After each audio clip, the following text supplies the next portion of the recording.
జగన్ అక్రమాస్తుల కేసులో money laundering నిరోధక చట్టం కింద ఇండియా సిమెంట్స్ లిమిటెడ్ వ్యవహారంపై ప్రత్యేక కోర్టులో ఈడీ అభియోగ పత్రం దాఖలు చేసింది. నిందితులు మనీ లాండరింగ్ చట్టం సెక్షన్ 3 కింద నేరానికి పాల్పడ్డారని సమన్లు జారీ చేసి చట్ట ప్రకారం విచారించి సెక్షన్ 4 కింద శిక్షించాలని అభ్యర్థించింది.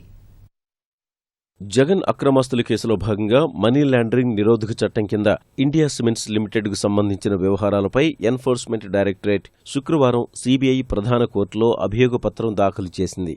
Jagan, Vijayasai Reddy, India cements limited, Jagati publications, Carmel Asia holdings limited, Janani infra లిమిటెడ్లను నిందితులుగా చేర్చింది.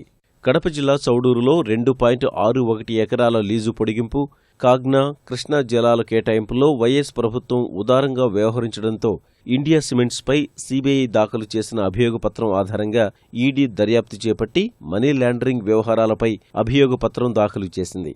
జగన్కు చెందిన భారతీ సిమెంట్స్లో వాటాలను విక్రయించగా వచ్చిన 121 కోట్లను తిరిగి ఇంటర్ కార్పొరేట్ డిపాజిట్గా భారతీ సిమెంట్స్లోకి ఇండియా సిమెంట్స్ మళ్లించిందని అందులో పేర్కొంది. అంతేకాక జగన్కు చెందిన జననీ ఇన్ఫ్రాలోకి 3 కోట్లు, సండూర్ పవర్ కంపెనీ లిమిటెడ్లోకి 8.5 కోట్ల నిధులు మళ్లించినట్లు తెలిపింది. ఇండియా సిమెంట్స్ కేసులో ఈడీ 232.38 కోట్లు తాత్కాలిక జప్తు చేయగా దీన్ని అడ్జుడికేటింగ్ అథారిటీ ధృవీకరించిందని ఈడీ తెలిపింది.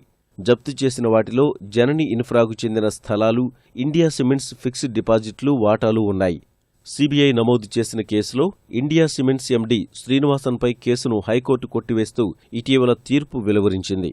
వ్యక్తిగతంగా లబ్ధి పొందలేదన్న కారణంగా హైకోర్టు ఆయనపై కేసు కొట్టివేయగా మనీ లాండరింగ్ వ్యవహారంలో శ్రీనివాసన్ పాత్ర ఉందంటూ ఈడీ నిందితుడిగా చేర్చింది. ఐఏఎస్ అధికారి ఆదిత్యనాథ్ దాస్ ప్రాసిక్యూషన్కు కేంద్రం అనుమతి నిరాకరించింది.